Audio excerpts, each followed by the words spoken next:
Hello, hi, and welcome to today's episode of Boys to Men, where we address the issues surrounding male masculinity within today's society.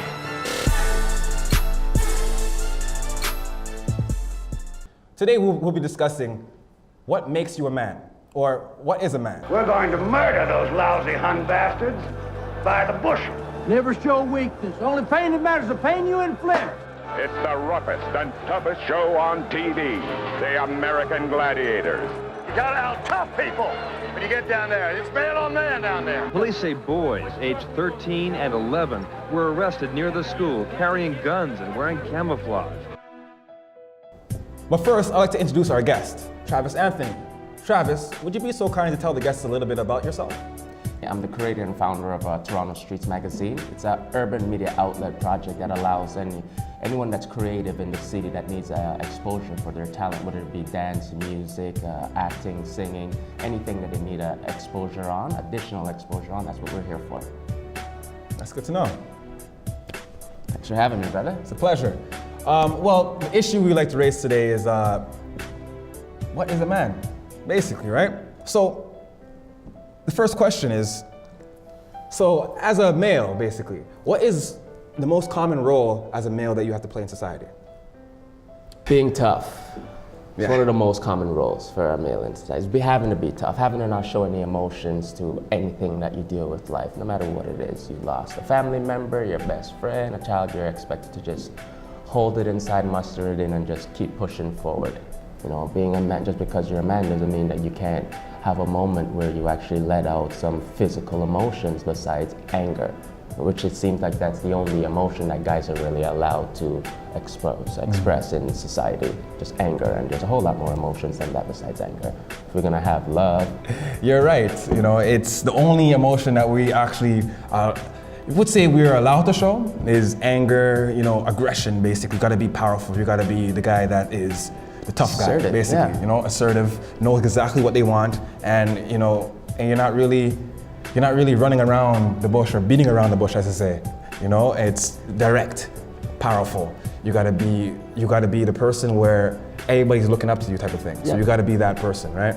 And it's sad. There's a lot of young guys that fall into that role young, basically. Because they can't handle the pressure that's just been shoved up on them just on an overnight basis, in my opinion. Like, you know, like there were no introduction to this responsibility of being a man. Like, you know, it's just, and I know a lot of people out there will probably try to argue my opinion on that, and that's fine, I welcome it. But why I say there's no real introduction to it, because we have one generation after the next generation that's pushing forward on this falsification on the idea of what a man in society should be, and no one really knows, because again, we were never given no doctrine or no carvings on the wall saying these are the principles that a man should follow or what. We got similar guidelines based off of religion and so on and so forth, but an actual doctrine that everyone follows, we don't have that. So therefore, that's why you see men over here are doing certain things because that's what they think a man should be doing. Guys over here are doing something else, guys over there are doing something else. No one's really pulling together to really figure out and attack the social issue as what it means to be a man in society. That is, I like that answer. It's a beautiful answer. It's deep, it's true. You know, It's a beautiful from the heart, answer. So with that being said, the one thing that I think every male, every male in society in this world period, when you're born, there's one thing that is always said, and I think every male takes it differently, but how would you take it? You know that saying, be a man. Oh, be a man, don't cry, men don't cry, be a man, type of thing. How do you take that statement? Like, what is that, how does that statement affect you? It affects me the same way it affects every other child that hears it, every other male child that hears it. They look at their parent, their father, mother, whoever says it to them, with that confused look. Be a man. What is a man? You're a man. Are you saying for me to be like you? Because I found a whole lot of flaws in your existence already. So therefore, you're now telling me to be like you, to do the same things you do, make the same mistakes you do, and don't try to learn from anything, don't try to be optimistic about anything, just to be ignorant and one-track minded about everything.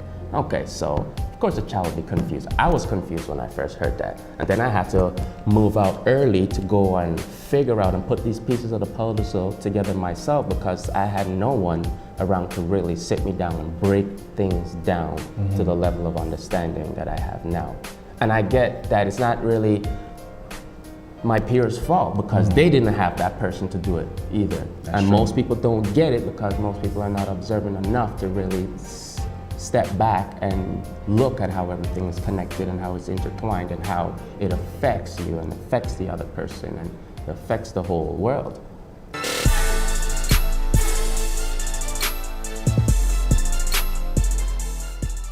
You know, the whole inkling behind men work and women's work. You know, how does that sit with you? Like, what is men's work? Okay, now, again, there's respect boundaries, understanding respectful boundaries, that this is a male-driven environment, workplace, and then this is a female-driven environment, workplace. The issue is that I find that a lot of people have a problem playing their designated roles in life. They're constantly looking on the other side, the other lane, and wanting to jump on that side and do it. Why do they get to do it and I have to do this? Like, you're a woman, you do things that only women can do. You're a man, you do things that only men can do and should do. Not that they only things that only men can do, because no, only women can give birth. No matter if science want to play around with it and move things around, it doesn't mean that all men can give birth, because originally only women give birth and that's what they do.